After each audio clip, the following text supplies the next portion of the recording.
So as we go into preparing part 3 of our series, Searching for Time-Worn Objects, I have to open the program by announcing the very sad fact that my old mate John Pye has passed away, and it was all very sudden and unexpected. So as a memento to that, I've done up this display here of the 8 meteorites that John found. And I guess I've got to say I've got a lot of personal satisfaction or fulfillment in knowing that I was able to allow John to tick that last unticked box on his wish list. And that was to find a meteorite. So yes, luckily John went very suddenly. He did get to see part 2, which was so good. And yeah, he commented on it, both parts 1 and 2, and said that he really liked it. So anyway, that's the sad news. We will put together part 3 and have a bit of a conclusion at the end, showing our meteorites and generally wrapping it all up. So anyway, John's on his own travel now, and yeah, we'll continue with it and move on.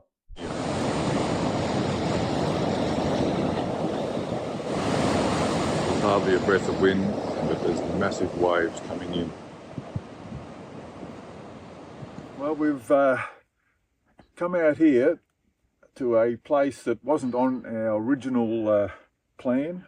This was a site that we were told about by Murray Collins, so we've managed to talk to the property owner, and this is his boundary here, so we've had to access this location we want to get to by coming through his property. So about 4.5 kilometres out here to the west, there's what could be a meteorite crater. Looking at it on Google Earth, it's a fair sort of a impression in the ground, covers, I don't know, 150 or 200 metres across or something. Anyway, so I'm about to head out there and have a bit of a look, and it's going to be tough going. The scrub here is incredibly thick, and it'll take me a few hours to get out there, and probably a few hours to get home. So we'll have a bit of a look out there, and if we think it's worth a second trip, we'll probably go back out there tomorrow. But I'm going on my own for this little exercise, and just to sort of case it out a bit and see whether it's worth any further investigation. So it's pretty steady going as we make our way towards the location we're trying to get to. So there's a lot of zigging and zagging around through all this bush. So probably for every kilometre we get closer to it, we've probably walked another ½ kilometre wandering around through all this bush here. Well, I've reached the location, and not much has changed. There is a very obvious depression here. It's probably pretty hard to see from this level through the camera anyway, but that little bit of clear ground out there on to the southeast is the highest bit of ground around here. So I'm going to walk around this higher ground and end up over there, and then make my way back to camp. So yeah, I mean, there was always some doubt as to whether this really was going to be a crater or not, but I think I'm pretty satisfied that it is. Most likely generated by the impact of a stone meteorite, probably 100 metres across, and it's exploded, scattered around everywhere, and over the millions of years has dissolved away. So if we find a meteorite here, which is fairly unlikely because that's what it is pretty much everywhere you go, but if we did find one, there's a fair chance it wouldn't necessarily be related to this impact site. Well, there's an emu's nest. Can't say I'm real keen on hanging around here too long though, because Mum won't take lightly to what I'm doing here. Anyway, if it wasn't for Clifton, I wouldn't have found this. And you can see it's in pretty thick scrub. Well, we've got another good fire of a western myall. We packed up from our location from this morning and moved on. Spent a good bit of time there yesterday looking at the site that was considered to be a meteorite crater. Walked in the 4.5 kilometres and then walked around the area and back out again, but no sign of any meteorites. It was probably an impact that happened millions of years ago, and it was most likely a stone type of meteorite, and it's broken up and basically dissolved away with the passing of time. So anyway, we're on Corunna Station, just west of Port Augusta, and we're just going to stay here tonight for a little while, and well, hang around tomorrow morning for a little while probably, and then we're moving on to Port Augusta, and up to Corn to catch up with a fellow up there. Not meteorite related, but just a contact that I've had for years. And then from there we'll be making our way north up the Stewart Highway and head out to the Great Victoria Desert. We'll be turning west off the Stewart Highway, well, a little bit south of Marla, and yeah, then we'll head out there and have a few days out there.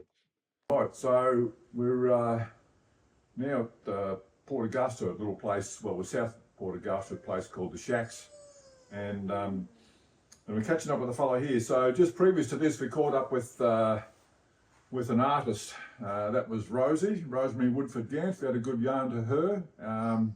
She's an artist with the brush, and so I'm introducing this fellow here. He's an artist with the tongue, sometimes referred to as a bullshit artist.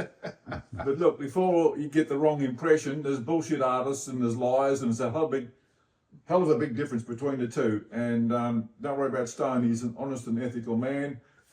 He's written a great book and had a very interesting life. So, and this is Stoney's shed in here, so we're going to do a bit of a cruise around. But anyway, yeah, not too sure how to introduce you, Stoney, but that's it anyway. And that sounds all right. I'm happy with that. Yeah, good. Okay. I will add that to Owen that I was very, very bad at school, as you'd read in my book. But what I did finally achieve was I become a first-class rat bag. Yeah, there you go. I'm happy about that. Yeah, that's right, eh? Yeah, look, it was a great era that Stoney grew up in, and yeah, as in a rat bag, but look, never done any harm to anybody, you know. Got up to some credible antics that probably ruffled a few feathers, but as for blatant, deliberate harm, it was never intended. And yeah, he lived a very colourful life. So I'm glad you got me out of that one. Yeah, you go, eh? So anyway, we're going to have a bit of a stroll around Stoney's shed here, and yeah, just you can feature on a few things on his vehicles, and even you'll probably take us underground for a bit of a look at something there that's pretty unique. So we'll roll it off from here. No idea, what are you doing here, Stoney? Oh, well, some mates, they call Sally, Mrs. Pebbles, I get called Rock and all that. Raylene, a friend, said, you shouldn't be talking about Sally as Pebbles. And I said, I brought them in to show us here. Yeah. Now, this goes back over the years. Mr. and Mrs. La Rock. Yeah. Rock, Dark Pete. Rocky Road. Yeah. Now, this, you can't see it, but it's... From Rex Ellis. Rex Ellis. His clever one is here. Now, there's Rex Ellis's. Mr. T. Rubble.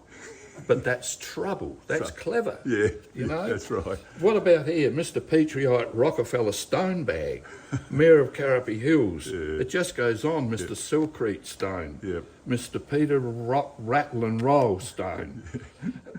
You know, Shelgrit Drive. Yeah.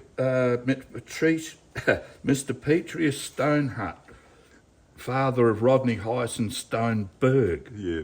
Yeah, so there's Devil's Dice. One of the good ones is True Grit, which I don't mind. They're all good, but anyway, what I'm saying is, see, there's Tektite. And that's all goes through the bloody mail. Yeah, that's incredible, isn't it, eh? Yeah. So it gives you a bit of an idea of the type of people that Stoney associates with. They're all bits of characters, you know. Look here, here's another one, Mr. Pete of a bit of rock on a gravel road. Yeah, right. There's more. There's lots more. Making fun of the name or the surname Stone. Yeah. Well, here this is a bit different, but Mr. P. Stoneberger, care of Blackfellow Parade, Blanche Harbour. It's still got to you. Yeah, it still gets there. Yeah. It gives the bloody people up here in the post office a headache, but now they've got used to it. Yeah, that's right. I'm sure they have. Yeah. Yeah, well. He's wandering through the desert with his goats. He comes from over your way. Yeah. Yeah, Owen Davies, that's right. Yeah, was that who he is? Yeah. Right, there you go, And mate. there they are, all coming along in their line. Yeah. This here is a kangaroo made out of all bush timber that Rosemary Woodford Gamp That's it. made. Bit of a- Now that is just brilliant what she's done there. That's incredible. You'd isn't swear it's a true it? kangaroo. No, that is amazing. And then there's Lockie, yeah. the bloody from up Pungalina. Yeah, that's right. My old dingo Lockie, eh? Oh, And there's a bit of a legend there. yeah, my word. Old Slim Dusty, eh? Yeah. Right. Well, you know, we could walk around here for hours, but Sony is known as a bit of a petrol head or a rev head. And Yeah. if we look down here, we'll see a couple of old Holden motors. And This is the best one here. look at this one here. I've seen this lower one here running, and it's the envy of every old school young fella in the district. Yeah, it's got the cam and the head done and the bloody extractors and triple Webbers. Yeah, that's the one. And outside we have more than just the engine. What model? What year we're It's a talking? 1978 HZ 253 manual. Yep. Yes. Yeah. And every time Stoney goes for a drive somewhere, he gets a lot of people wanting to buy it. I want to buy it, but it's not for sale. No, of course not. It's a classic Yeah. vehicle. Yep. Over Stoney, and just describe the history of this. Well, a fella out on the road towards Iron Knob, he lived there for 15 years, a fella by the name of Joe Sutton, and he just wanted to get out of the bloody rushed lifestyle, so he lived in the back behind that. Yeah. Just here, this was his old tarp, and that's where he camped in there. Yeah. About 15 metres off of the Iron Knob Road, the main air highway, 15 metres. and lived in behind those little bits of tarp. Yep. And the only gear that he got to eat was people who dropped it off, like truckies and ourselves. Yep. Yeah, dear man. Anyway, that was. And Yeah. so he died. He died alongside of his camp. Did he really die out there? Yeah. Gee. Oh, well, he was very badly injured with a broken hip and crawled his way to the Oh, right. bitumen. Okay. Somebody saw him. Gosh, Ruth. There you go. What an incredible existence. Like the summer temperatures out there would be 45. Yeah, it gets to 45 on a. Yeah. Can go higher, but Yeah. Right, now, some years ago, Stoney got this idea of building something a bit different. Nothing unusual about that. So we're going to go down here and just have a bit of a look. whether you wanted to take this when I put the first lights on and then I switch the main ones on. Yeah, I reckon that'd be good. Come down into the den. Well, it's a bit dark in here. Oh, well, look at that. I'll just walk up there and have a closer look at that. Well, we're sort of walking into a very dark area, but look at this sort of three-dimensional looking effect here. Wow, that's incredible. Amazing. Look at that. And there's the Southern Cross, and there's a whole lot of stuff in here that symbolises various things. That's Outback Dreaming. Outback dreaming. There you go, eh? Look at that. Oh no, now we've got all the lights on. Look at this. Yeah. All the old brass fly sprayers and bits and pieces. And this is where Stoney spent many an hour writing his book. Yep. And it's a place of solitude, and it's the exact sort of environment you need to put pen to paper and get deep into thought, and this is the perfect place for it. So what brought all this on, Stoney? I've been asked that many times, and the only way I can answer that is I think I must have got bored. So I dug this out by hand, and I lifted all the material out of here with a backhoe to put on a trailer. Yeah. But yeah, it was actually a lot easier to do this than to write my bloody book. That'd be right. Dinkum. I wouldn't doubt that Because for a that minute. was doing me head in. But because of a lot of encouragement, including from you, I hung in there and then I finally got the book out, so I'm glad about that. Yeah, so... Trouble is with writing a book, you can spend hours and hours, and at the end of the day, have a look, what have I done? Yeah, I know, that's right. You've got a paragraph out because you got bogged down. Yeah, but it was worth pursuing, for sure. Yeah, no, it's absolutely fantastic. Oh yeah, we get down here and we have a few drinks and we talk a lot of shit, but sometimes there's some bloody real good Of course. stuff comes out of it. Good shit. That's the one, no doubt about it. Oh, well, things are moving along. I've lost track of how many days and weeks we've been away for, but anyway, that doesn't matter. But it sort of feels a bit like the finish of one stage and maybe the beginning of another. We've come up the Stewart Highway and we're now almost at Marla. We're camped a bit south of Marla, and then tomorrow we're going to head out west into the Great Victoria Desert to once again have a look for a rock that I saw out there in 2010. Only a little one, about this big. Those days I had no idea what a meteorite looked like. Now I've got half an idea, so and I reckon I've got it narrowed down within about 1,000 square metres as to where that rock will be. So what do you reckon, John? We got a chance of finding it? I'd say so. Yeah. No reason why not. Yeah, no, I think we've got a pretty fair chance, and I'll certainly recognise it again if I see it, even though it was 15 years ago. And just got back away from the fire here a bit. That's before I start getting blisters on my leg. So anyway, we'll do that. We're also going to look at a potential crater that I found on Google Earth. So we'll pull up on our way out to this area where I want to look for the meteorite. So, as usual, a few unknowns and a bit more adventure as we sort of, head off in pursuit of those time-worn objects. So we'll see what unfolds from here on. I was here 14 years ago. It was a thriving community, and it was the opal of the living for everybody that's here. But the powers that be saw fit to hand this back to the traditional owners. Now have a look at it. Nobody around, and the place just back and grill. Pretty amazing. That was the pub over there.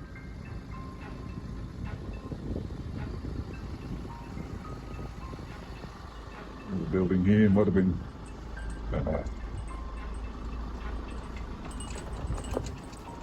there isn't a panel of glass that hasn't been smashed.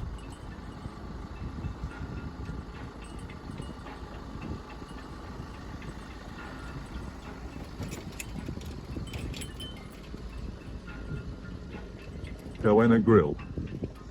And yeah, that's where you get your candle lunches.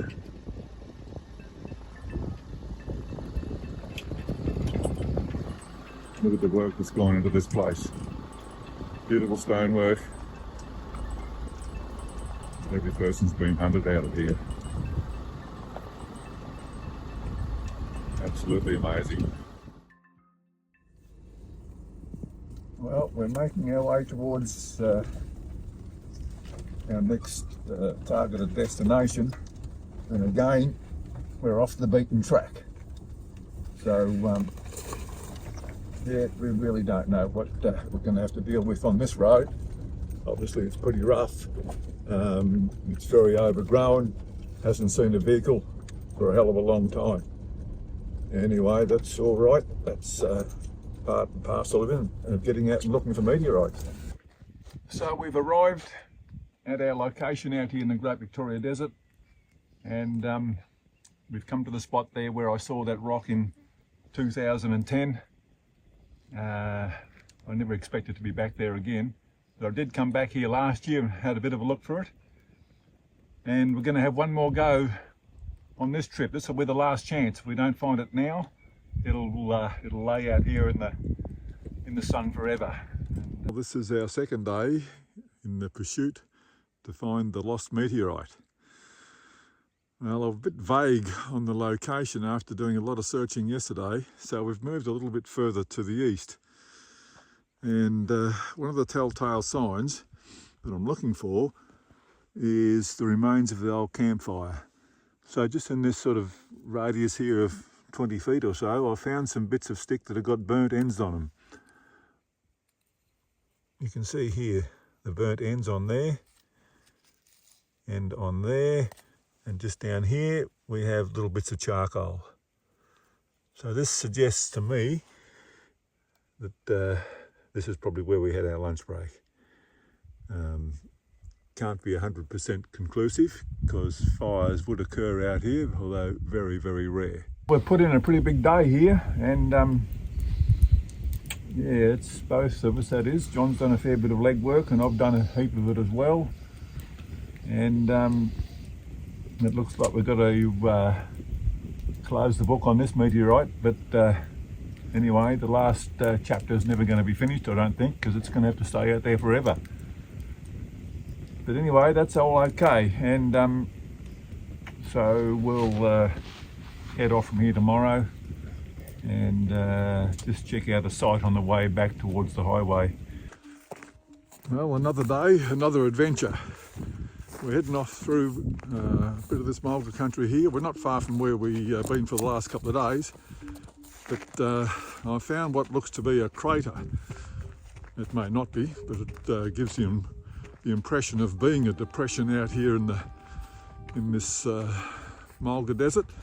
So we're on our way to walk into it. It's about 2 kilometres from the vehicles to where we're headed for. Anyway, could be a non-event, could be something interesting. Well, we've walked the 2 kilometres to have a look at this, what appeared to be, well, looked like a bit of a depression in the ground. Looking at it on Google Earth, turns out to be just exactly the opposite. It's actually a little round hill, and the trees that sort of ring around the base of it would have been generated by the runoff from this hill. So yeah, we've been tricked. So we just pulled up to have a look at these, the desert pea. Quite a spectacle, these things. Been some rain out here obviously, and kicked these things along. Well, the sun's gone down, the flies have all gone. That is apart from the dozen or so that landed in the omelette. But anyway, as John just informed me, they'll soon be gone as well, because we're about to devour the omelette. It's in that fry pan there. Look at that, it's not your average omelette. Enough said on that.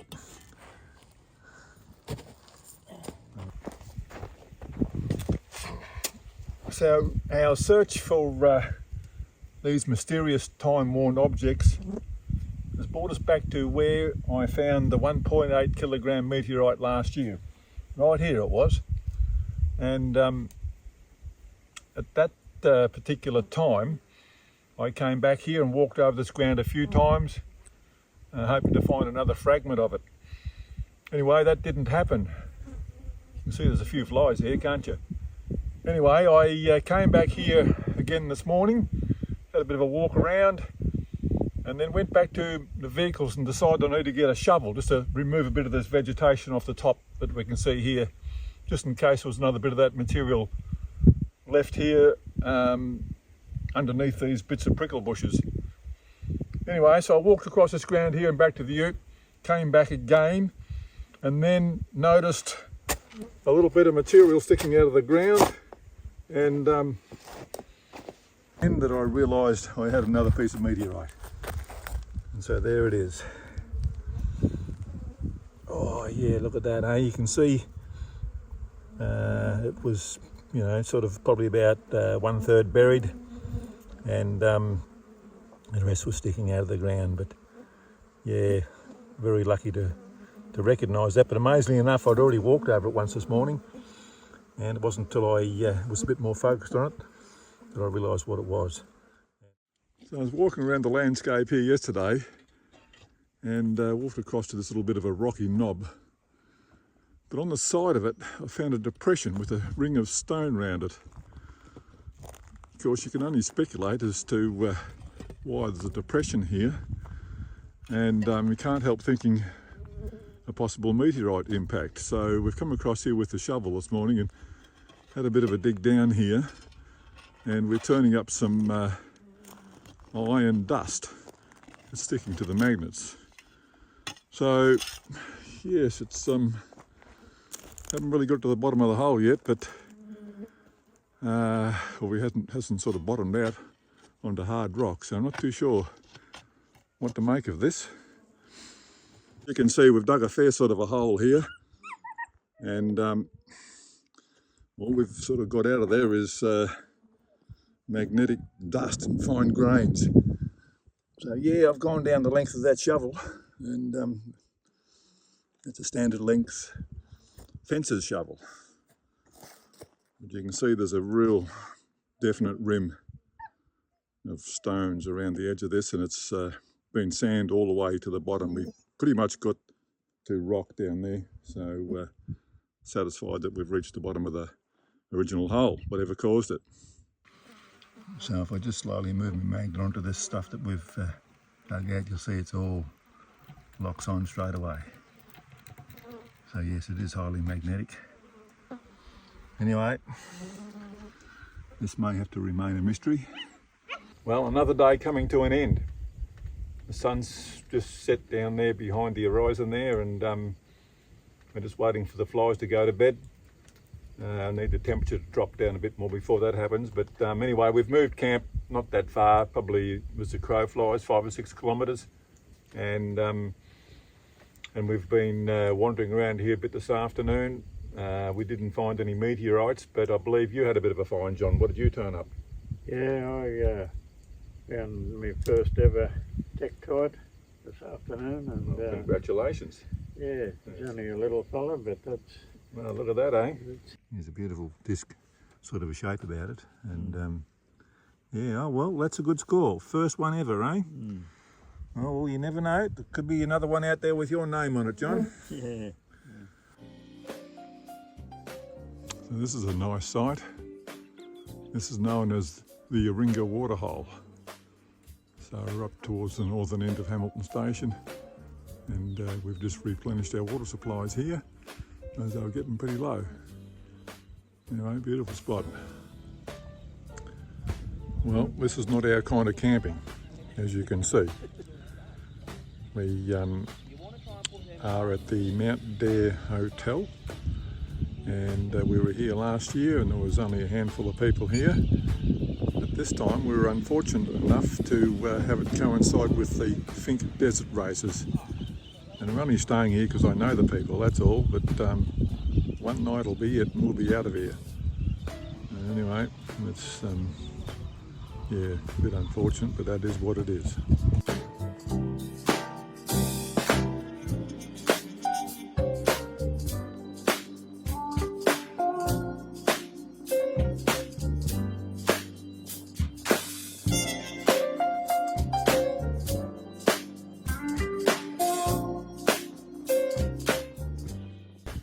So we're on the track now from Mount Dare to Old Andado. It's a track known as Bin's Track. Doesn't get a lot of traffic, and these fellas passed us here a little while ago, and but they run into a bit of a problem. It's not a good place to be when you've got a major mechanical issue. You can see that there, the trailer's upside down. Yeah, they've broken one of the spring hangers and flipped the trailer, and so yeah, they reckon they've got enough gear to drag it on a bit further, but I'm not so sure. Well, you reckon you've seen bad flies, eh?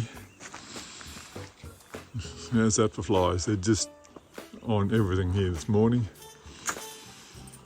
Yeah, they don't get any worse than this.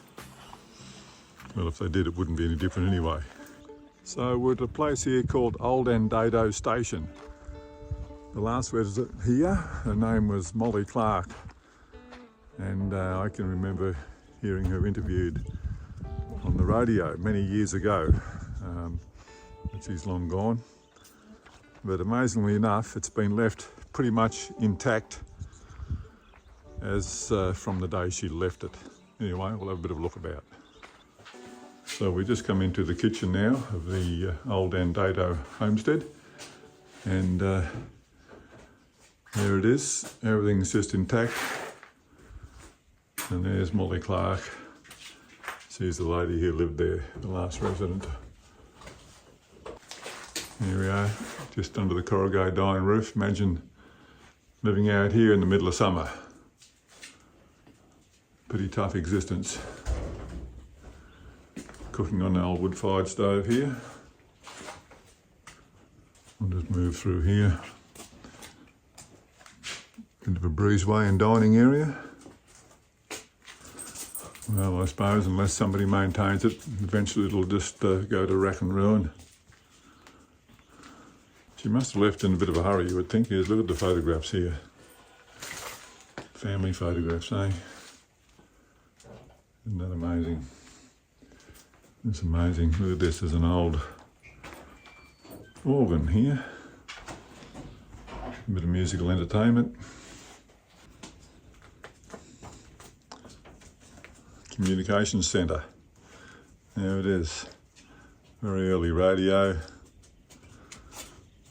And then in recent years the telephone. Old National Geographic magazines, but they go back a few years.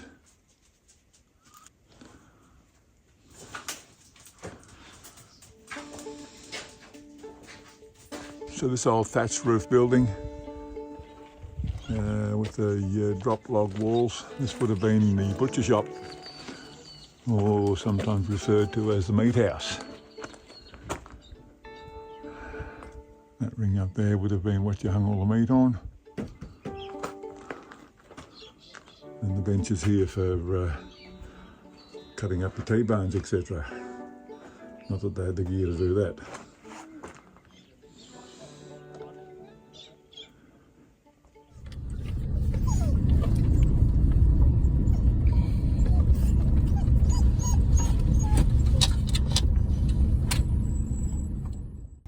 Well, it's day 58. By that I mean it's 58 days since we've left, and yeah, time's flying. But anyway, we're at a site that's known as the Henbury Meteorite craters. They're just a couple of kilometres to the east of us here, and it's a pretty well-known area. There's 12 craters in the vicinity of about 15 or 20 hectares, and there's been a lot of material picked up here over the years. It was discovered in I think in the 1930s, and there's been about 40 tonne of iron meteorites collected since then. So chances of finding something in this area are not fantastic, but yeah, we'll certainly give it a go tomorrow. We'll put in a bit of time walking through the general area, particularly to the south and southwest of the craters, and see what turns up. This is the largest of the Henbury craters. There's been 12 documented in all. Some are pretty small, and we've been walking around here all day today and haven't really found much. A few little fine pieces that would only constitute gravel, really. Anyway, it's doesn't matter, it's all good. Here's Clifton. There you go, Cliffy. Yeah, okay. Well, we've just left our overnight camp. We're on another rough, bone-jarring sort of a road, and you can see the corrugations here are pretty serious. But anyway, we're getting used to that. We've done a lot of similar roads. But anyway, the location we're heading for is the Henbury sorry, that's where we were the other day. The location we are now heading for is known as the Boxhole Meteorite Crater. And like Henbury, it's been well and truly picked over for the last 60, 70 or 80 years. But that's all right, we'll go and have a look anyway, and there's always the bits that somebody else has missed, even though they're getting fewer and far between. So this is the site of the Boxhole Meteorite Crater. There it is, it's a hell of a hole. It's 170 metres across, and sits on the southern side of a small ridge running east and west. So this is on the inside of the crater looking outward, and as opposed to the previous footage, which was on the top side looking in. But I guess really footage doesn't really do it justice. But it is very circular for sure. Anyway, if you went to the bottom of where I'm standing, down to bedrock, no doubt there'd be some meteorite material down there. Anyway, we're at the site of Boxhole Crater, and it's been a cold night and it's a cold morning. You can see I've just scraped a bit of ice there on the windscreen. Anyway, the sun's not quite up yet, won't be long. Yeah, everything's coated in ice this morning. Anyway, we do have a good fire going.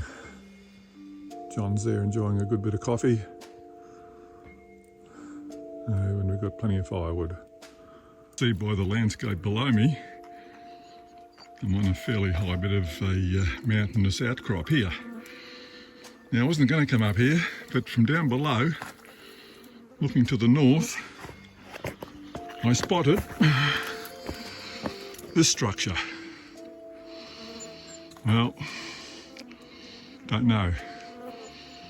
It's all been beautifully built, perfect shape. It's got a wooden post at the top. And a lot of work has gone into building this. So this is day 3 now at the Boxhole meteorite crater, and we're putting in a pretty fair effort to see what we can find here. You can see the country that's starting to show a bit of result is fairly vegetated, mainly with the spinifex.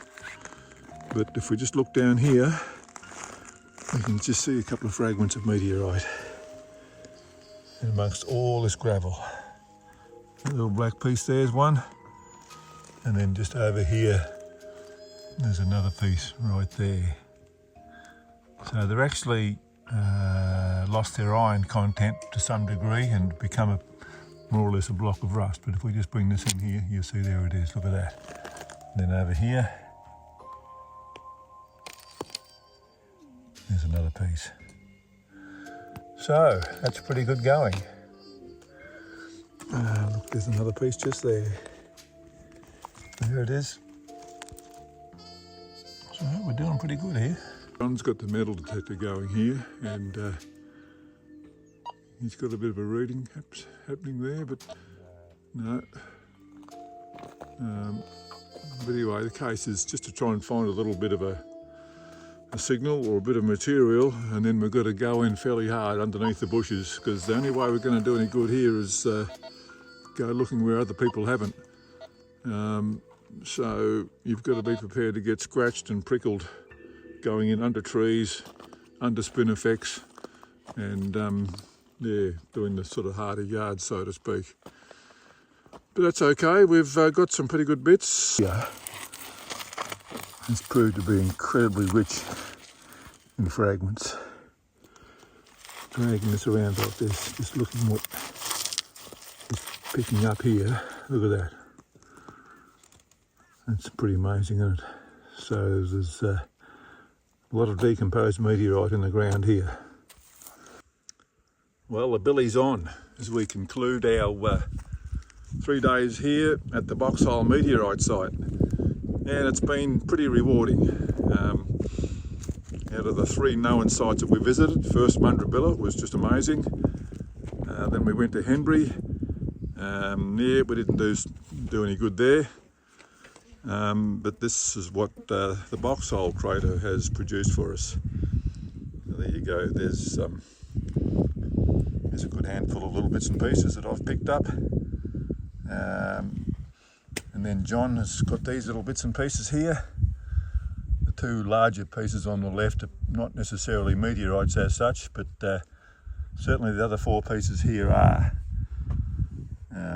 When I say meteorites, they've been through the course of time, they've sort of converted through to rust balls. But still quite collectible when they're picked up in a known meteorite area, as in a well-named one. And there's a bag full of bits and pieces there. So our camp tonight's on the Georgina River, just on the south side of Camberwell. And on the opposite side, they've got about 100 campers.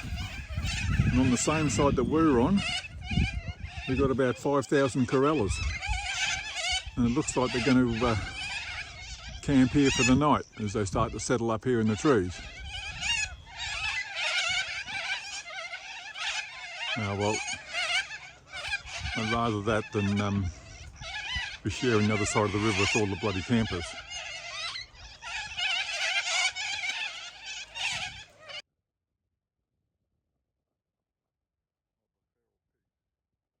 Which is pretty amazing when you consider that I've been working with the high-end people in the North Australian Pastoral Company, and they've been good enough to give us access onto their land and give us contacts with their station managers, etc.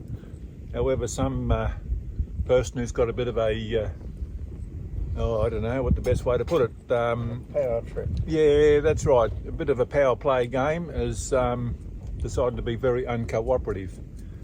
But anyway, that's all right. I have other ways of dealing with this. It's just going to have to wait till next time. Well, we're back on another cattle property. We're currently southwest of McKinley. McKinley is a pretty famous town, but we'll cover that later on.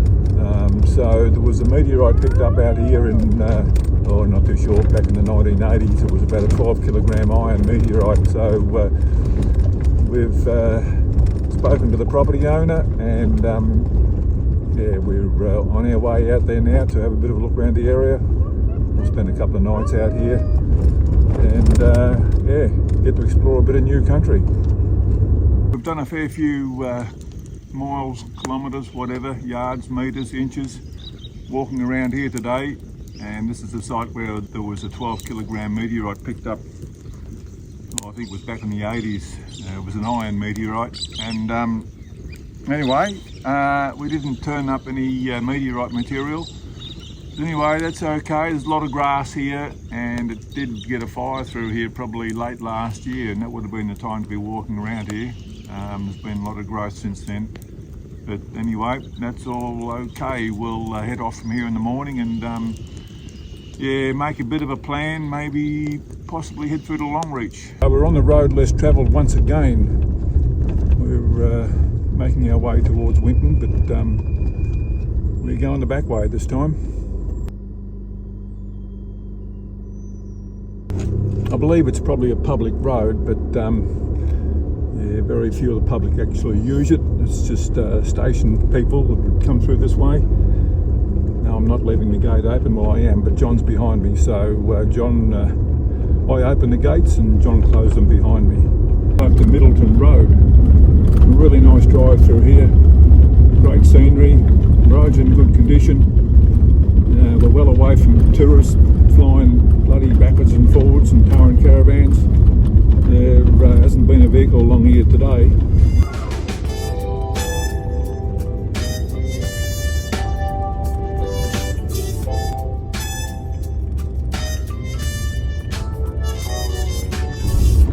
So we're turning off the Longreach to Muddaborough Road, and the sign says Camoola Park. So Camoola Park's owned by Graham Moffat, and we're going to go in here and spend a couple of nights probably camped on the Thompson River. So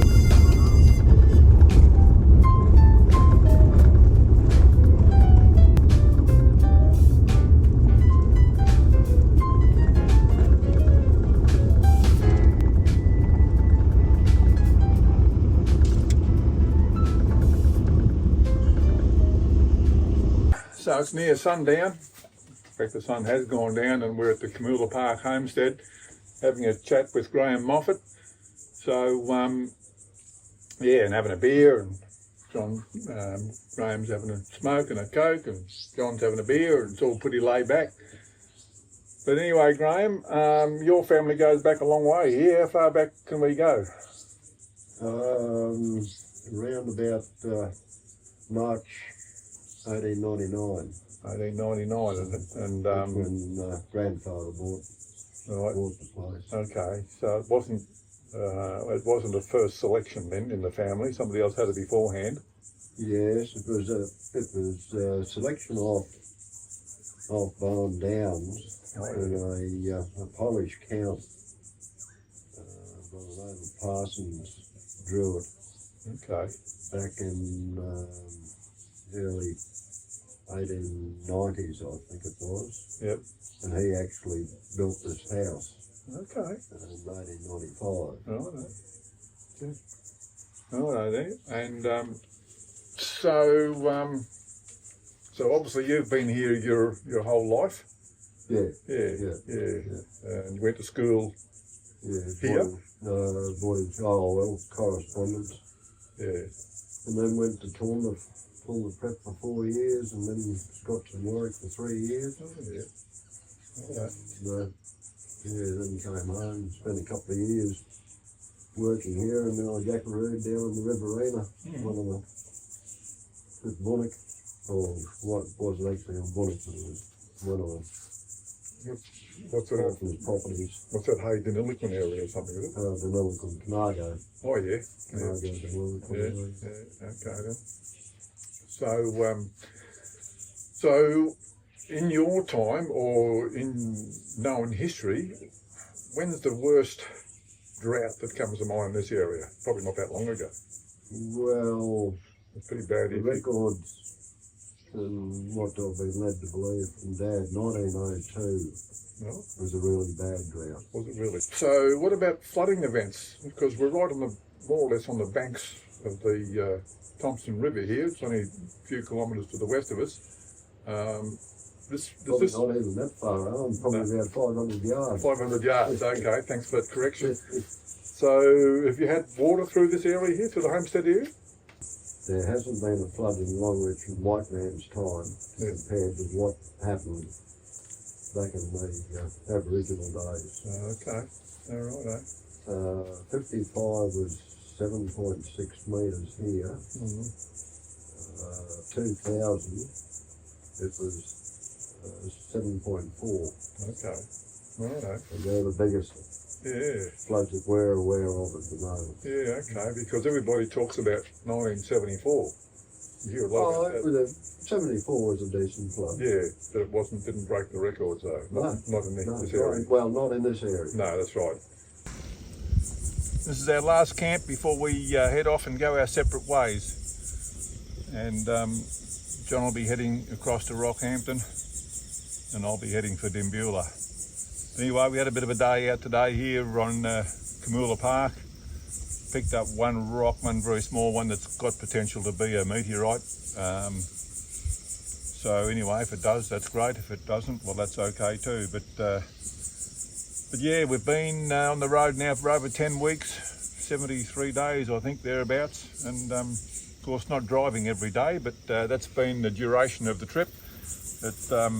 We did shorten it up a little bit because we couldn't get access onto a property up in the Gulf country, in the Northern Territory side of the Gulf. It was a bit bogged down in Aboriginal politics, I think. So we had to give that one a miss, but everything else has pretty much gone to plan. Anyway, John, what's your summary of it? Yeah, well, it's been a highly successful trip for me. I've got me a few meteorites and a tektite, which is what I was trying to do, and wouldn't have achieved it without your help too, that's for sure. All the background homework you've done to get us on this trip, and but yeah, so it's been 100% successful for me, and like you said, a fair bit of travelling, but it's all part of the game. Yeah, that's right. Well, you know, it's a two-way street, John, and I couldn't have gone to the places that we went to on my own. I mean, I could have, but it wouldn't have made good common sense. So we've been to some pretty far-flung places, and yeah, certainly not places I would consider going as a single vehicle unit. And yeah, been enormously successful with the meteorites that we've found and the people that we've met. Had some great contacts, met some amazing people, and probably put in place the groundwork for a follow-up trip in the future.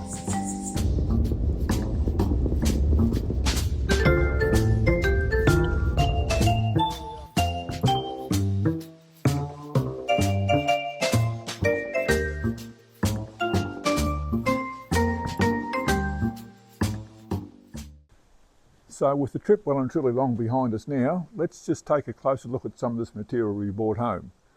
We've got this big piece here. It was a bit borderline at the time when I picked it up. I thought probably isn't a meteorite, and I guess that still applies, having even sent some sample away for testing. But anyway, we'll bring the camera in a little bit closer and have a bit better, more of a look at these things, and try and give you a bit of an explanation and some detail and some closer looks at the surface of these meteorites.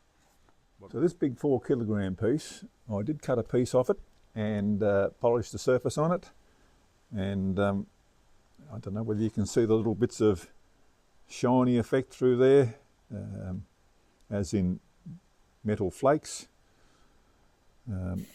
However, the XRF report showed no nickel and no cobalt. Not that that guarantees that it's not a meteorite or it is a meteorite, but again, here's another piece there that's been cut off. But the jewel in the crown is probably this one here. This is a beautiful little 170 gram piece. It's nicely domed on the leading edge, so therefore it would consider to be an orientated meteorite. It's got a little bit of a rollover lip along here, and it's got what's known as regmaglyphs on the trailing side. So yeah, it's probably, yeah, it's a beautiful museum quality piece.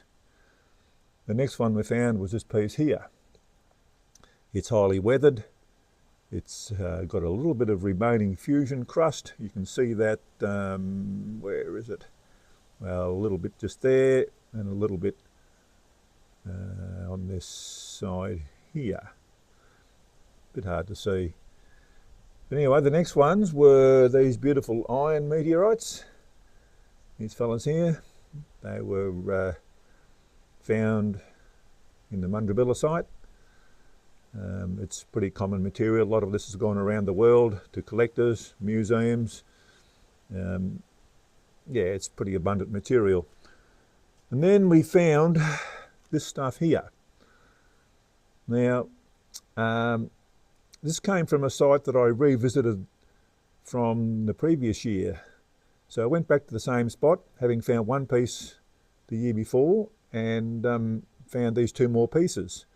So I did send some away. I sliced it, one of the smaller pieces I encased in plaster of Paris because it was fairly well fractured, and then sent that way for some official analysis.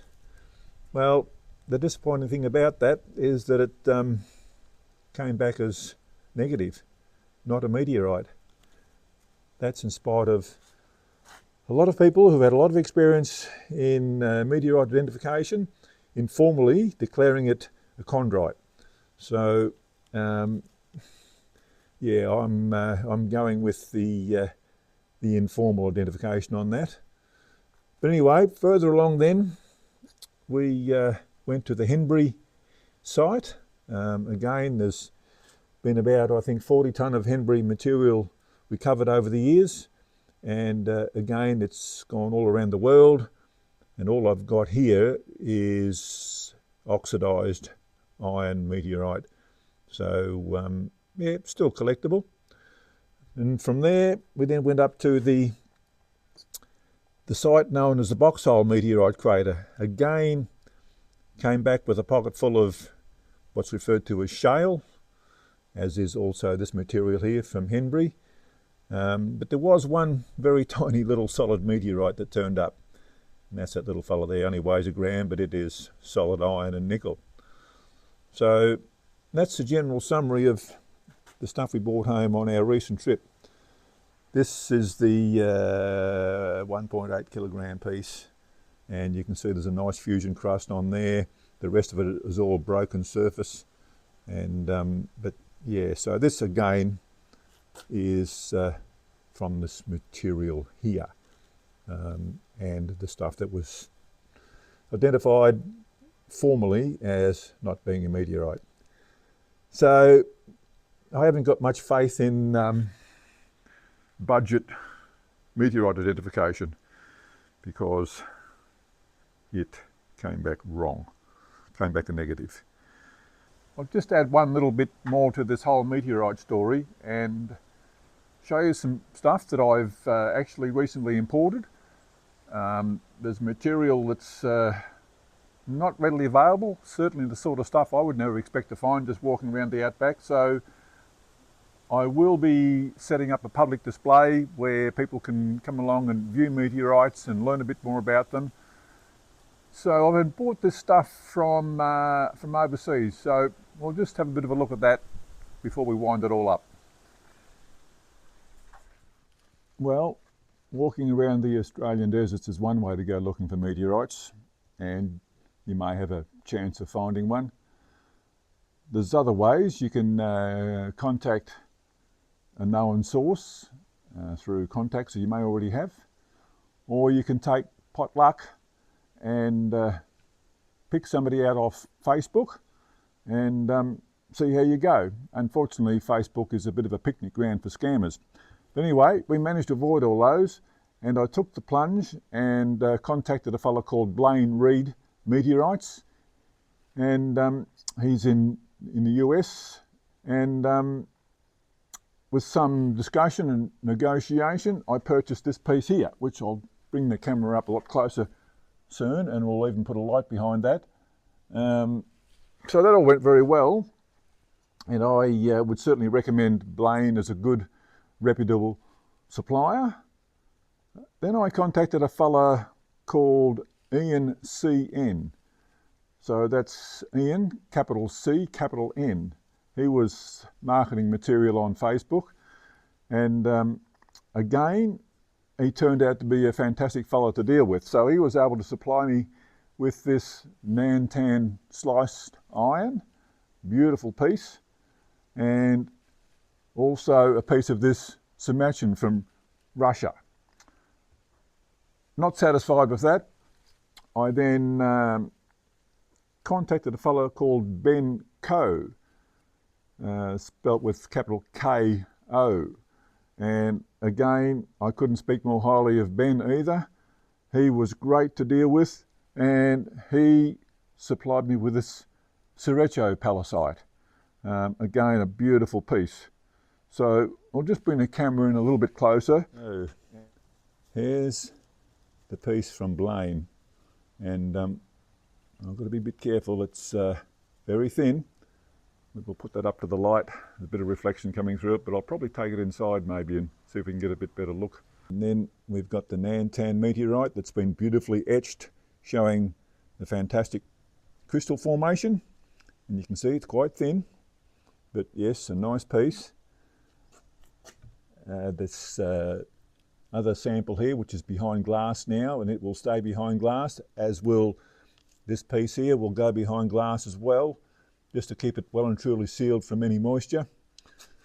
And then we've got this Cerecho here, so from Ben, and again, just a beautiful piece, and yeah, I just prize them enormously.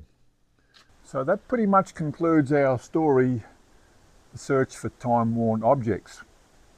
It's been a lot of fun making it. It's taken a lot of organisation. I've had to contact people throughout the outback, station owners, station managers, even higher level at with companies, cattle station companies. I've had to work with people at that end, and yeah, it's not something that you can just do off the cuff. It does take a lot of organisation, but we've made some great contacts, and that's all been a lot of fun.